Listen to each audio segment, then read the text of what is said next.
Hi everyone. This tutorial is going to cover alcohol ink on vellum. Today I'm using a 55-pound Canson vellum. I'm really using a full sheet, which is 9 by 12, and I've adhered it with Scotch tape to a Lazy Susan, which itself has been covered in a plastic wrap just to protect it. I'll be using two inks today. They're both red, so it's a monochromatic. The first is going to be a Poppy Field, which is a new ink for me. Very beautiful, beautiful deep red. Almost a blood red, I guess. And I'm going to start with that. Initially, I think I'm going to add the cranberry to it, and I decide against that. So I'll start working with my alcoholic wash, as I call it, which is really just a combination of 90% isopropyl alcohol and, in this case, 2 or 3 drops of a yellow, probably dandelion alcohol ink. Just gives it a little bit of extra color. When I pour it onto those drops of alcohol ink, as you can see, it starts breaking up the pigment in the ink, and it's going to allow the ink to move around a bit. And I can do that manually, as I've done here. I just pick up the Lazy Susan and start moving it. Or I can pick up my craft dryer and I can move it around with the craft dryer. The craft dryer is actually my craft dryer, although you can buy them specifically for crafts. This is really a portable hair dryer, and it wasn't being used that way. And of course, if it's not being used the way that it should be, then I probably will have it in my studio. And that's exactly what I did. Was I started using it. You'll see that I'm aiming it away from me. Part of the reason I have the Lazy Susan is it allows me to blow away from my face, so I don't have to try to capture, and you'll see what I mean as we go along, but to try and capture inks on the other side of the page and then have to blow the evaporating ink mixture toward myself along with the alcohol is just not something I like to do. Not a good idea to be breathing in alcohol fumes at all. Just giving you an idea there, and you can sort of see some of the interesting patterns that are starting to get established as the pigments from the ink get moved around and then deposit themselves back down in the form of those darker lines and areas. And so now what I'm adding is the cranberry, which is a little bit of a different red. It's got a bit of an oranger tone to it, but as you'll see as we go along, it's quite complementary to the Poppy Field that I started with. What appears to be shiny gold in the front of this picture, this image on the left, is there. My hand goes in front of it, and you can see that it's not gold at all, but it really is an area that's quite dark. So that means that there's a fair bit of pigment from the alcohol ink left there. And I don't heat set every single time I drop new bits of drops of ink on the vellum or whatever material I happen to be using. I also use UPO, which is another synthetic paper and less porous than the vellum that I'm using in this particular tutorial. But you want something that is like the vellum, is going to allow those particles of ink, and really it's the pigments in the ink, to become loose and then slide over the page. They're drying incredibly quickly, and that is hastened by the warm air that's coming out of that craft dryer, which is, of course, has the added effect of drying the alcohol ink and evaporating the alcohol itself. So they all dry very quickly to begin with, but again, the dryer, and I'm just blotting a little of the extra away because it has a habit of loosening up if it gets underneath the tape that's holding it down. It'll loosen up the adhesive on the tape, and the vellum will come away and start curling a bit, and I don't want that to happen. Although it's not the end of the world either. Vellum will tend to curl just a bit, sometimes more than others. My suggestion when that happens is to put it between 2 sheets of very clean paper, or 2 sheets of vellum if you want, plain vellum, and to leave it under a heavy pile of, say, 12 by 12 books of paper or something else that's going to give you a nice flat press surface. and then a good amount of weight laying on top of it. And if you're a card maker, you probably are aware of that method to begin with, because it's very likely it's something that you've had to do just to flatten out cards after you've used various types of liquid adhesive. So same principle applies here. If you want to flatten it out, that's generally the way to go. But vellum is its own thing. It's a very different type of product. If you're not familiar with it, it's often used for commercial purposes in drafting, the drafting field, because of its translucent qualities. So you can see through it a bit, and it's often used as, and I'm not a drafter by the way, but it's used in the drafting process and somewhat for tracing.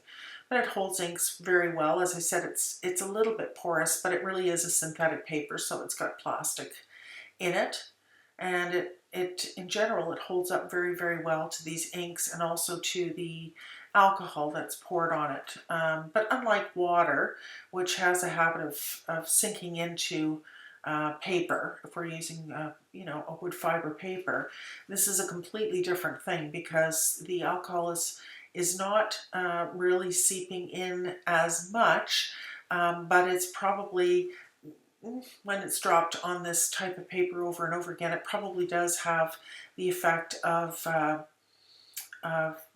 changing, altering the composition of the paper just a bit. I won't say that it makes it really, really thin, but it can be a little bit more brittle. I'm just very careful with it, and when I go to mount it or cut it or anything, I'm just very aware that it's not tissue paper, but it's certainly a very thin product. And if it's got alcohol that's been poured on it and dried and poured on it and dried several times, as these pieces typically are, then I'm just that much more aware. And again, it's not that it's brittle or that it's going to fall apart, but it's not as strong or as stable as when you first start out. So again, I've poured quite a bit on now, because I see that there are places where I would really like for there to be a melding of the colors, and for those gathered pigments, those darker places, to move on a bit and not be quite as dark. Conversely, if you've got places that you want to see more darkness, that you want shadows to appear, which would be the darker areas, then you can do much the same thing. In fact, really what you're doing again is almost in reverse, is you are moving as much pigment as you possibly can to one area, which is a little bit the opposite of what I've been doing here, and that is sort of trying to push it out and away and around. But it has, I won't say it has a mind of its own, but the alcohol ink that I place down on this vellum is all there, unless I accidentally or intentionally lift it and push it right off the edge of the side of the paper, which you can do if you don't care for what's happening, you don't like the color combination, or you feel it's just too dark, you've used too much pigment, for example, and you're just having trouble getting it to lighten up the way you want it to. The best method is to pour some of that alcoholic wash, as I just did there, onto the area that you're not particularly happy with, and either spread it out and move it right to the edge or off the edge of the paper, and pick it up with a paper towel or something, as you would with a watercolor, if you've ever seen anybody do that. Or you can use that paper towel and just pick up the extra unwanted pigment once it's been loosened up a bit with the alcohol wash. You cannot pick it up with just a dry paper towel. That's not going to work. And if you wet the paper towel with alcohol, isopropyl alcohol, or some of that wash, and bring it down onto the vellum, you're going to affect the ink that you're touching. So particularly if the ink is dry, you'll reactivate the ink, and then wherever your paper towel touches the vellum, it's going to have the effect of removing most of the ink underneath it, and it may actually leave a pattern, which may or may not be desirable. And I was just sort of pointing out a couple of seconds ago some of the interesting flows and images and shapes and things that are starting to come out in this particular piece. And what I'm doing here is really just moving those darker places again a little bit further out. I want this piece, it's telling me at this point that it's a something and that I need to have some negative space. That's just the sense that I get. I want to have some white around the edges. I want it to feel as though whatever it is almost suspended in the air. So unlike some of my other pieces, I'm going to leave some of the white space around the edges. Not all, but, and as you'll see in here, I sort of continue to sort of push it out a bit. And I'm hoping that there's some more interesting patterns and some more interesting shapes that come of it. There's always a face or five. Somebody usually spots a rabbit. I know a few of you will get a laugh out of that. There's almost always a bunny in these images. And in a lot of cases, as with this one, I did not know what I was getting. All I knew was that I was starting out with the idea that it would be monochromatic because I enjoy doing monochrome images with inks and paints and so on. So I just thought, well, I've got a couple of new ink colors here, the reds. I'm going to give it a try, and I don't know how it's going to turn out. It could turn into a floral. I suppose if I wanted to at this point, if I wasn't going for the monochrome outcome, I could add another couple of colors to give an indication of leaves or fauna in and around the edges and even close to the, I won't say the center, but sort of in amongst the red, what appears to be almost petals or tendrils. But that's not what this image showed me at the very end.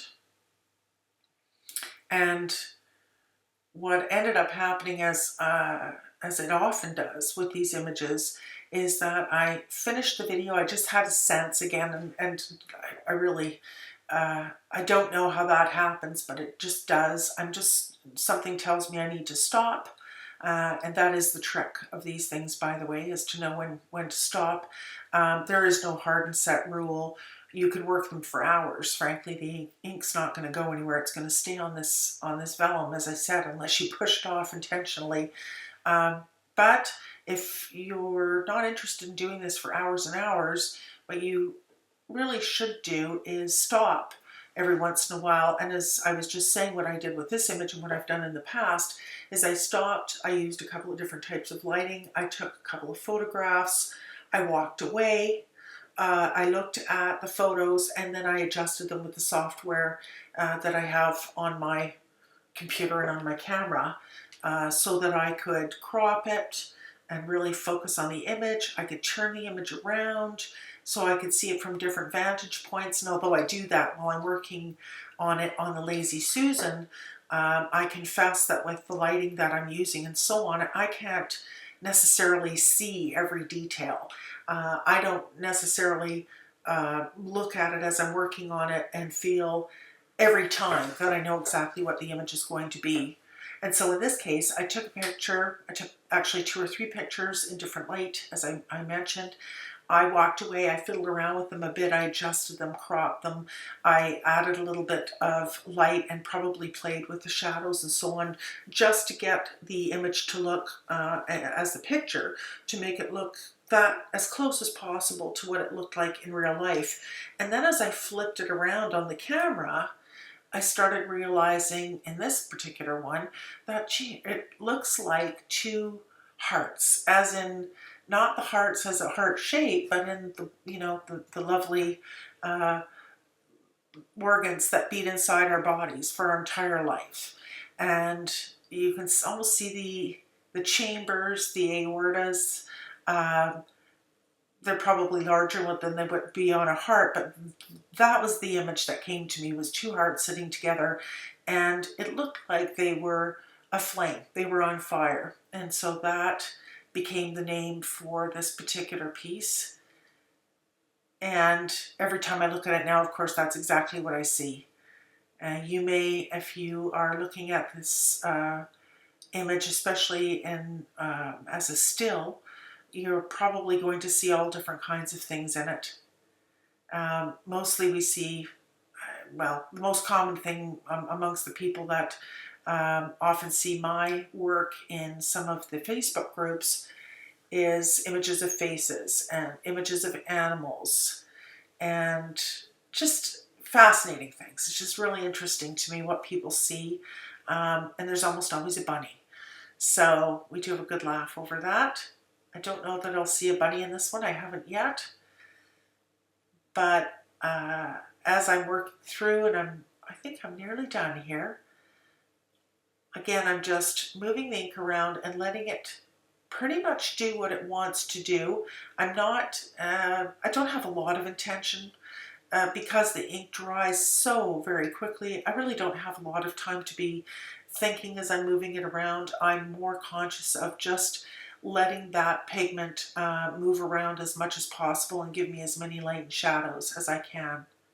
And so there's another, that's actually going to be the final image, and that's a wrap. Thank you very much for joining me.